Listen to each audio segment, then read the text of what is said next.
Welcome to my channel classes by Sunita ma'am. सभी बच्चों का हिंदी की क्लास में स्वागत है। बच्चों, आज इस वीडियो में हम समझेंगे भारतेंदु हरिश्चंद्र जी की जीवनी और उनकी कृतियाँ। भारतेंदु हरिश्चंद्र जी की जीवनी बहुत ही महत्वपूर्ण है, अक्सर परीक्षा में पूछी जाती है। और ये जो भारतेंदु हरिश्चंद्र हैं ये गद्य और पद दोनों में ही हैं। तो बच्चों, अगर आप इनको याद कर लेंगे तो चाहे गद्य में आ जाए चाहे पद में आ जाए, दोनों ही तरह से आप लिख सकते हैं।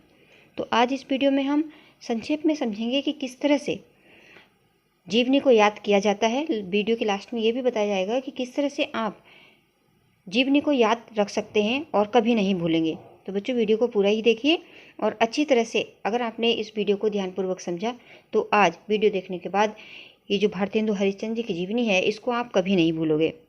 बच्चों, इस तरह से परीक्षा में प्रश्न पूछा जाता है कि भारतेंदु हरिश्चंद्र जी का जन्म परिचय देते हुए उनकी कृतियों का उल्लेख कीजिए। अगर ये प्रश्न आता है बच्चों, ये प्रश्न आपको गद्य में आएगा कि भारतेंदु हरिश्चंद्र जी का जीवन परिचय देते हुए उनकी कृतियों का उल्लेख कीजिए। और अगर ये काव्य में पूछी जाएगी तो इस तरह से आएगा कि भारतेंदु हरिश्चंद्र का जीवन परिचय देते हुए उनकी कृतियों का उल्लेख करिए और साहित्यिक परिचय भी दीजिए। इतना आप ध्यान रखें। तो बच्चों, इस प्रश्न का उत्तर आप इस प्रकार से लिखेंगे। तो सबसे पहले याद कर लो, ये भारतेंदु हरिश्चंद्र जी की जीवनी जो है बहुत ही सरल है और आसानी से याद की जा सकती है। बच्चों को बहुत ही परेशानी होती है कि आप कैसे किसी की जीवनी को याद रखें। बच्चों, ऐसे समझिए कि कोई व्यक्ति आपके पड़ोस में रहता है इस नाम का और उसका परिचय आपको देना है। तो पहले आप उसके बारे में जानकारी रख लें, उनका जन्म, उनकी मृत्यु, उनके माता पिता का नाम, उन्होंने क्या क्या किया, उन्होंने कौन कौन सी किताबें लिखी, इतना ही आप उनकी जानकारी रखें।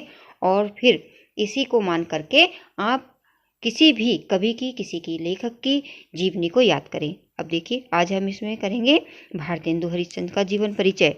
देखिए, सबसे पहले हम इसमें याद करेंगे भारतेंदु जी का जीवन परिचय। याद करने के लिए सबसे पहले क्या करते हैं बच्चों, भारतेंदु हरिश्चंद्र जी का जीवन परिचय याद करने के लिए सबसे पहले जरूरी है उनका जन्म। जन्म याद करें तो कब जन्म हुआ उनका, 1850 ईस्वी में। और जो इनके जन्म का संवत है वो है 1941। तो बच्चों, इसमें आप कंफ्यूज हो जाते हैं क्योंकि कभी कभी मॉडल पेपर में दो दो ये जो है तारीखें लिखी होती हैं, एक संवत की एक सन की। तो आप एक ही याद रखें ताकि आप परेशान ना हो। सन याद कर लीजिए। तो इनका जो सन है वो है 1850। 1850 में इनका जन्म हुआ था काशी में। और जो इनके पिताजी हैं वो हैं सुकवि सेठ गोविंद चंद गिरधर दास के यहाँ इनका जन्म हुआ। तो आप सबसे पहले इनका परिचय याद करिए कि इनका जन्म कहाँ हुआ, इनके पिताजी कौन हैं और इनका जन्म कब हुआ। तीन चीज़ें याद रखिए बच्चों। तो भारतेंदु जी का जन्म कब हुआ, 1850 ईस्वी में। कहाँ हुआ, काशी में। इनके पिता कौन, सुकवि सेठ गोपाल चंद। इतना आप याद कर लीजिए। और बच्चों, इस वीडियो में जितना लिख करके दिखाया गया है आप उतना ही याद कर लीजिए, क्योंकि अगर आप बहुत बड़ा याद कर लेते हैं, जीवनी को बहुत बड़ी तरीके से याद कर लेते हैं, लेकिन हिंदी का पेपर बहुत बड़ा होता है, आपको दो जीवनी लिखनी होंगी, एक गद्य की एक पद की। तो बच्चों, जितना इसमें लिखा गया है इतना ही अगर आप याद कर लें और इतने को याद करके अपनी कॉपी में इसको लिख करके देखें कि कितना समय इस जीवनी को लिखने में लग रहा है, तो इससे आपकी जीवनी पेपर में छूटेगी नहीं। बच्चे क्या करते हैं, बहुत बड़ी जीवनी याद कर लेते हैं और फिर उसे लिखकर बहुत ही थोड़ी सी आते हैं, तो इससे कोई फ़ायदा नहीं है। जितना याद करो उतना आप लिख कर भी आओ, तब तो कोई फ़ायदा होगा आपको, अच्छे अंक तभी मिलेंगे आपको। बच्चों, परीक्षा में सबसे पहले जो जांच की जाती है कि बच्चे ने उस कवि का या लेखक का जन्म और मृत्यु सही लिखी है। तो सबसे पहले सही से याद कर लो कि जो इनका जन्म है वो है 1850 ईस्वी और जो मृत्यु है वो है 1885। देखो बच्चों, इसका जो सन याद करने का बहुत ही आसान तरीका है, क्योंकि जन्म और मृत्यु का 18-18 है, जन्म में 50 है और उसमें 85 है। तो अच्छी तरह से याद कर लीजिए, जन्म 1850 और मृत्यु सन 1885। और बच्चों, परीक्षा में जब आप जन्म और मृत्यु लिखें तो काले पेन से लिखें, ताकि एग्जामिनर को बहुत साफ साफ दिखाई दे कि आपने यहाँ पर जन्म लिखा है और यहाँ पर मृत्यु लिखी है। तो सबसे पहले बच्चों, किसी भी कवि का या लेखक का जन्म कहाँ हुआ, कब हुआ, उनके माता पिता कौन है। अब जानते हैं उनकी पारिवारिक स्थिति क्या रही। बच्चों, ये 5 वर्ष की अवस्था में ही इनकी माता का देहांत हो गया और 10 वर्ष की अवस्था में इनके पिताजी की मृत्यु हो गई। देखिए कितना दुखद जीवन इनका रहा कि 5 वर्ष की अवस्था में ही इनकी माता का देहांत हो गया और 10 वर्ष की अवस्था में इनके पिताजी की मृत्यु हो गई। इसलिए बच्चों इनकी पढ़ाई में रुकावट पैदा हो गई, किंतु इन्होंने स्वाध्याय से घर पर ही मराठी, गुजराती, उर्दू, अंग्रेजी तथा संस्कृत का अच्छा ज्ञान प्राप्त कर लिया। अब बच्चों इसमें क्या याद करना है आपको उनकी पारिवारिक स्थिति याद करनी है कि 5 वर्ष की अवस्था में इनकी माता का देहांत हो गया और 10 वर्ष की अवस्था में इनके पिताजी की मृत्यु हो गई। अब जब दोनों की ही मृत्यु हो गई तो इनके आगे आई समस्या पढ़ाई की।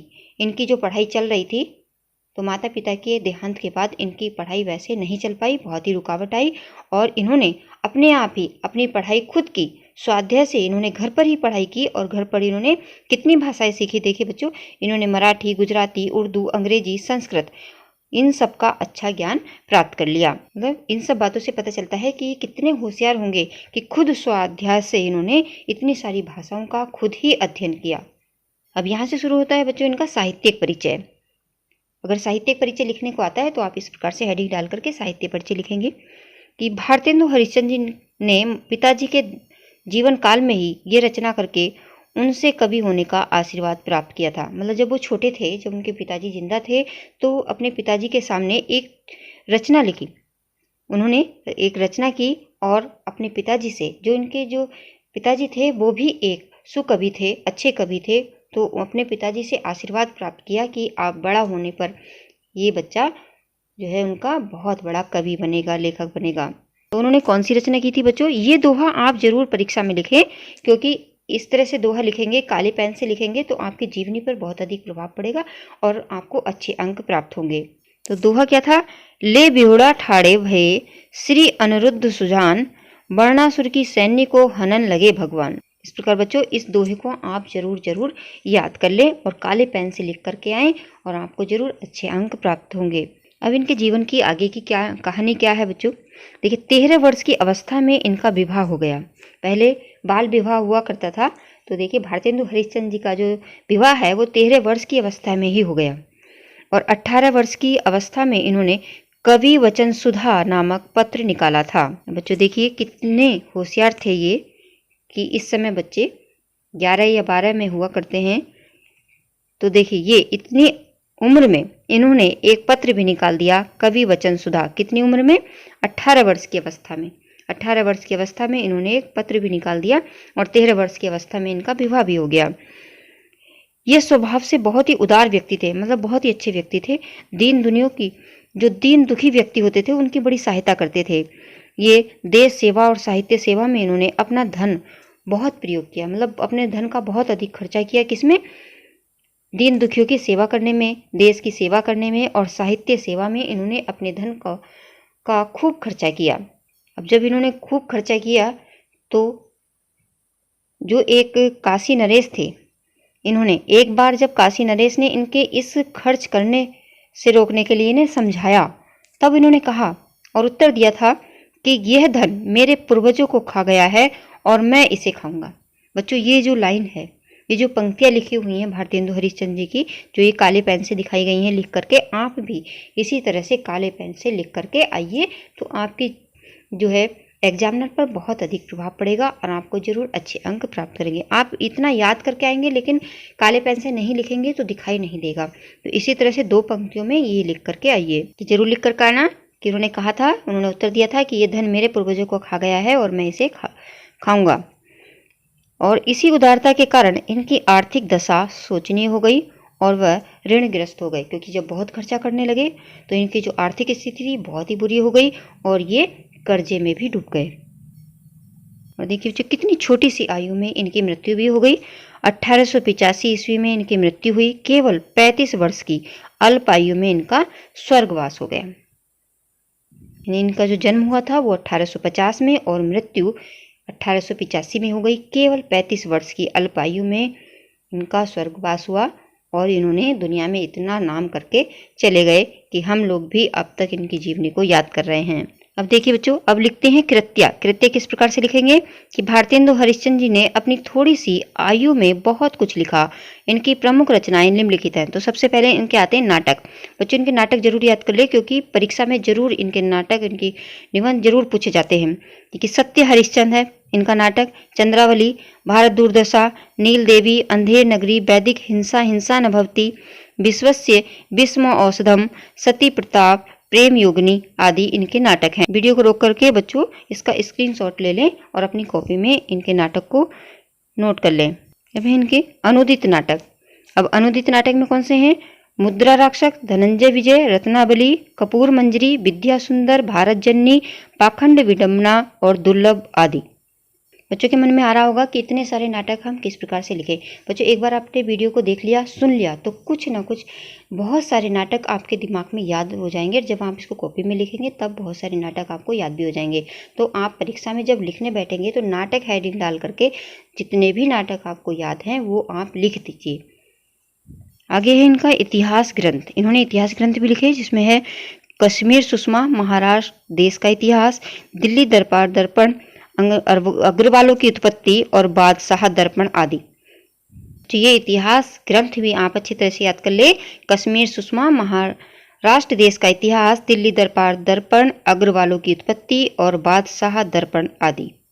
आगे है इनका निबंध तथा आख्यान।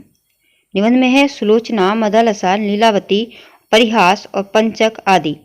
तो जो कक्षा 11 के बच्चे हैं और जो 12 के बच्चे हैं, उन्होंने जो भारतेंदु हरिश्चंद्र का बहुत ही अच्छा सा निबंध पढ़ा होगा, भारतवर्षों उन्नति कैसे हो सकती है, ये निबंध भी भारतेंदु हरिश्चंद्र जी का है। अब आगे आते हैं बच्चों काव्य ग्रंथ। जो काव्य में लिखा इन्होंने वो है प्रेम फुलवारी, प्रेम प्रलाप, वैजंती विजय, वैजंती, भारत वीणा, सतसई श्रृंगार और प्रेम आश्रु वर्णन, माधुरी, प्रेम तरंग और प्रेम सरोवर आदि। और बच्चों यहाँ पर एक बात और ध्यान रखने की है कि जैसे श्रृंगार शब्द लिखा हुआ है तो श्रृंगार में आप इस तरह से ये र नहीं लगाएंगे। यहाँ पर जो है ये गलत लगा हुआ है, आप इसमें नहीं लगाएंगे। जैसे प्रेम आश्रु में भी ये यहाँ पर नहीं लगता है, ठीक है। जब आप पेन से लिखेंगे तो आप ये नहीं लगाएंगे, क्योंकि कंप्यूटर में लग के आता है, इसलिए जो है जब टाइप करते हैं तो ये इसी तरह से लिख के आता है। लेकिन जब आप कॉपी पे लिखेंगे तो श्रृंगार शब्द इसी तरह से लिखेंगे जैसे यहाँ पर बताया गया है। ये अच्छी तरह से याद रख लो बच्चों, श्रृंगार शब्द इस प्रकार से ही लिखा जाता है। अब लास्ट में लिखेंगे बच्चों कि भारतेंदु हरिश्चंद्र जी ने कवि वचन सुधा, हरिश्चंद्र मैगजीन आदि पत्रिकाओं का भी सफल संपादन किया। बाद में हरिश्चंद्र मैगजीन का नाम बदलकर हरिश्चंद्र चंद्रिका हो गया। इस प्रकार बच्चों आप इस जीवनी को याद करें। 3 स्टेप में किसी की भी जीवनी को याद किया जाता है। सबसे पहले जो है आप किसी भी कवि का या लेखक का जन्म मृत्यु का समय याद कर लें। दूसरा उसकी पारिवारिक स्थिति को याद करें और तीसरा उसकी कृत्या याद कर लें। आप जब किसी की जीवनी लिखने बैठे तो जरूर इन 3 स्टेप पर किसी की भी जीवनी करें। बीच में एक साहित्यिक परिचय भी आता है कवि का, लेकिन उससे भी जरूरी है कि आप 3 में जरूर याद करें, जन्म मृत्यु का समय और पारिवारिक स्थिति और कृत्या। जब कृत्य लिखेंगे तो उसी में आ जाता है बच्चों साहित्यिक परिचय भी। बच्चों आज इस वीडियो में हमने समझा भारतेंदु हरिश्चंद्र जी का जीवन परिचय। मुझे आशा है कि आपको अच्छी तरह से ये जीवन परिचय अच्छी तरह से, बहुत अच्छी तरह से समझ में आ गया होगा। और आप वीडियो को देख करके उसको रोकिए, स्क्रीनशॉट लीजिए और अपनी कॉपी में नोट करिए। जब आप एक बार अपनी कॉपी में इसको नोट कर लेंगे तो आप कभी भी इस जीवनी को नहीं भूलेंगे। इस जीवनी को देख करके अपने मित्रों के साथ जरूर शेयर करें ताकि इस वीडियो का लाभ सभी बच्चों को मिले। और जो बच्चे चैनल पर नए हैं वो चैनल को सब्सक्राइब करें, साथ में जो घंटी है उसको भी प्रेस करें ताकि अगली वीडियो जैसे ही डाली जाए तो सबसे पहले उनके फ़ोन में वो वीडियो पहुंच जाए। धन्यवाद।